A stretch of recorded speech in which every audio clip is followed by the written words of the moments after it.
Hello everyone, I'm Professor Geek. Welcome back to the channel. A few videos ago I posted on one of those sayings that people have whenever the conversation turns to comics or superhero or geekery in general, and that is the sentiment that they're only comics. Why are you getting so upset? They're only comics, that kind of nonsense.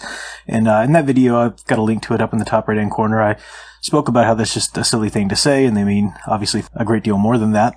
Today I want to talk about another one of those sayings. And it's really a sentiment. It's expressed in different ways or voiced in different ways. And that's the idea that, why are you being so negative? Why are you always looking for the bad? Can't you just enjoy what's good in this story? Can't you just enjoy and have fun with it? You know, why do you always have to overthink it and be so critical and blah, blah, blah, blah?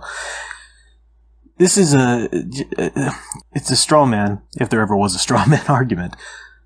Critical thinking is not negativity. There's nothing wrong with positivity. It's great to be positive. And when you have the choice to lean towards a positive or negative, that's great. But too many people are using this automatic preference for the positive as an excuse to, at best, be intellectually lazy, and at worst, be intellectually dishonest. We're seeing this currently with the Justice League film. I know that I've already heard, why are you trying to pick it apart? Can't you just go enjoy it? No. Critical thinking is healthy. That's what we should do. That's how we get better art. People talk about, well, you just need to go see it, and you should just go see everything for yourself, and then make... No, that gives your ticket money to the production companies, to the theaters, to the whole business. That says, you got my vote. Make more of this same thing you just gave me. No one cares about your opinion after you bought a ticket. That's just simple. Being critical about a film, certainly after you've seen it, but even before you've seen it. We don't live in the 30s when you just, watch a really superficial trailer and then go see a movie. We live in the age where the entire plot is leaked before a movie ever hits the theaters. You can watch so much of the footage of the popular films before they even come about. It is very, very easy to get a good idea of whether this film is something you're going to enjoy or not, and whether or not it's something you want to support, whether it's something you want to see more of. People have no concept of that, though. They don't realize the power that their ticket sale is, and they just need to go buy it. Have to lay down their money. If you make a superhero movie, I'm gonna go see it. Well, then no one cares what you think then. You can rant or defend or do whatever you want online, but you're just completely impotent at that point. You have no power whatsoever. So that's a little bit beside the point, but the idea about being critical, in the news right now, Kevin Smith is talking about how there's a lot to love in the Justice League movie. No one really pays any credence to what Kevin Smith says. Now, if you like the Justice League movie, you might hold up what he's saying and say, see, haha, this is more testimony to it or whatever. But no one truly believes that Kevin Smith is being critically honest and intellectually honest about anything like this, because he never says anything bad about anything. It's not an insult to him. It's just he never says anything critical. In context, it's kind of like, your friends and the friend who just is always a yes man. And anything you ever ask him, yes, it's great. You show him something you've written or something you've drawn or whatever, if you're artistic. Or what do you think about this? Oh, it's amazing. It's so great. And or you ask the person about your haircut. What do you think about this? Or what do you think about this thing you bought, to wear or whatever? Oh, that looks great on you. Looks great on you.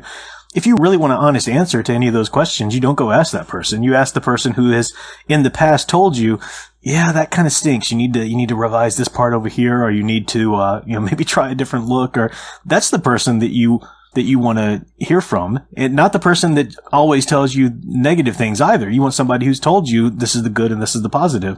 You want somebody who's honest, and just that yes man doesn't do it. So, of course you liked it, Kevin Smith. You like everything. It means nothing anymore. You're not being honest. And some friends of mine will post reviews, and you have those film reviewers, or maybe they review other things, but they post a review every time, and you know before you click on it exactly what they're going to say, because that's all they do. Well, I found some positive in it. You can find positive in the Great Depression. You can find positive in anything. Good for you. You've done nothing. You've accomplished nothing. And you're not improving your life by living that way either, because you're not being honest. You're deluding yourself into this little illusion of what the world is like, and it's not like that. You don't want to be negative. You don't want to be a negative person, but you want to be an intellectually honest person who can, sure, gravitate towards the positive, but when something is subpar, say it's subpar. Say this deserves better. That is okay.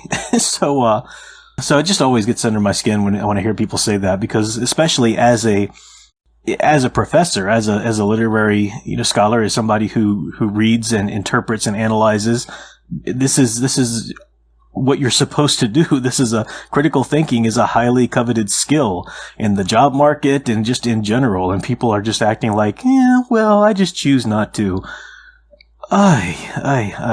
Yeah, okay. That's the world today. So anyway, enough with the everything needs to be positive. Positivity's great, but positivity should never negate critical thinking. That's really the whole point, I guess. I could go on and prattle about different contexts or whatever, but I think you get it. But let me know your experience. What are some, perhaps video games or comics or films or whatever that you've spoken out against and people have told you, oh, you're being negative. You need to, just this silliness because you're just analyzing. You're just being a good critical thinker. Love to know your stories in the comments below. I will have a video out, hopefully Thanksgiving night. If not Thanksgiving night, then on Friday, because I am thankful for a great deal in comics recently, and I wanted to talk about one thing in particular that I'm thankful for, a character that was returned. So we'll talk about that. And until then, keep enjoying and digging deeper into the superhero stories you love. Thanks for watching.